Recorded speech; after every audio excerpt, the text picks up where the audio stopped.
смотрите, что я женат, у меня есть жена. Вот, и она мне как-то сказала, что она со мной только из-за денег, представляете? Потом добавила, что если бы я в них так не нуждался, она бы ушла. Очень благодарен ей за это. Она вообще, знаете ли, родом, ну, она как бы родители харьковские, но она родилась в Магадане. Они когда-то уезжали еще в советское время. Она родилась в Магадане. Вот. И когда ей исполнилось 9 лет, она приехала в Харьков, они вернулись. И моя любимая шутка в семье, что спустя 9 лет ее выпустили по УДО. И она, ну, и знаете, что самое интересное? Они переехали жить на ХТЗ. Видимо, чтобы не было, блядь, большой разницы, знаете? Чтобы такие, типа, ну, чтобы не шокироваться сильно. Вот. И мы когда с ней познакомились, она уже была в разводе. То есть она была жената, уже развелась. И занималась тем, что продавала, у нее был свой кофе-прицеп. И там, когда продавец, ну, типа, микробизнес такой был, типа, продавала кофе с кофе-прицепом. Получается, что получается? Что я взял себе разделялку с прицепом, правильно? Получается так. Короче, у нее замечательные качества. Мы когда с ней начали вместе жить, я начал набирать вес. И я начал напрягаться по этому поводу. И она такая, типа, успокаивала меня, говорит, все идеально, ты классно выглядишь, все супер, расслабь, все прям как надо. И я в этот момент понял, что, получается, я не ленивая скотина. Я прям, это для нее все, понимаете? Это прям для нее. Я так стараюсь, ребята. Я ни одной котлеты не могу сказать. Все для нее. Все. Я даже этим где-то немножко, ну, грешен, пользуюсь. Знаете? Ну, она такая, типа, бывает такая, типа, ты ничего для меня не делаешь. Я такой, насыпай борщ. Это для тебя. Это все для тебя. Вот. У нее есть еще замечательное качество. Она кушает как поросенок. У нее вся еда сыпется бесконечно вокруг. Просто все Она, если где-то заблудится, главное, чтобы она в этот момент ела что-то. Я просто последую из крошек могу вычислить. Ну, самое главное, понимаете? И у нее там все, там что-то вчерашние макароны, там шашлык, что...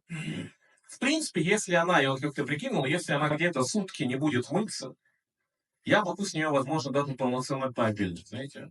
С первым, вторым, может быть, даже компотом. Мы даже, кстати, получается, с ней всегда готовы к романтическому вечеру. Да, вот сегодня, например, достаточно просто свечки зажечь, и можно начинать есть с нее еду, там, по-любому, чтобы есть что съесть. Понимаете, да. Еще она путает слова. Путает. Не специально. Ну, у нее как будто встроенный Т9. Но она хочет сказать одно, получается другое, знаете. Ну, типа, как-то я слышал разговор с подружкой. Подружка у нее спрашивает, что тебе подарить на день рождения? Она такая, подари мне браузер для белья. И подруга такая, что? Может, органайзер? Оказывается, есть такая удобная штука для поездок. Типа, она говорит, может, органайзер? И жена такая, да, точно, органайзер. И я это все слышу и думаю, сука, у меня жена Виталий Кличко.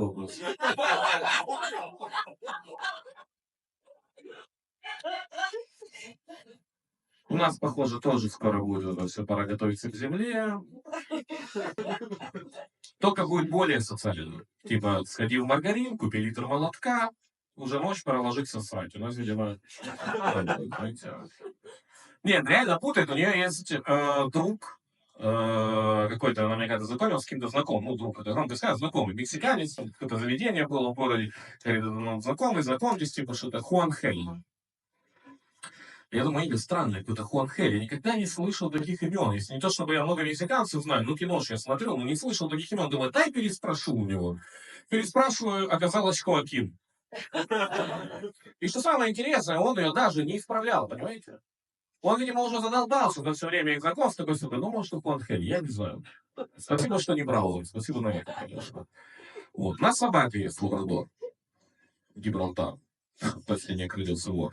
Знаете, такая порода добрая, на самом деле, очень собака. И как-то у нее, не у жены, а у собаки, под хвостом что-то чесалось, он грыз постоянно. Грыз. И жена такая, надо сходить к ветеринару, почистить ему паранальные жалюзи. Я говорю, ну, конечно, у нас же собака киборг. Ну, загрязнили, заклинили, сейчас почистим, нормально будет. Она такая, что ты угораешь? Я говорю, потому что железо. Если что, говорю, у тебя здесь тоже не две молочных жалюзи. Это все железы, блин. Нельзя, говорю, людям сказать, если от кого-то потом воняет, сказать, ты жалюзи свои бытовые прикрой, пожалуйста. Это понесло. Подруга корона. Болел кто-то короной? У нее подруга болела короной, мы тоже переболели. Вы страшно болели, нет? Ну, такое, да, типа? Ну, понятно. Ну вот, подруга болела короной, и это же нужно было всем делать ПЦР-тест. Жена говорит, она сходила, сделала РПЦ-тест. Да, я говорю, что Вера сильна у нее, Вера, как? Пусть попробует ПЦР-тест сделать, потом ПЦУ, пусть как-то разберется. Мало.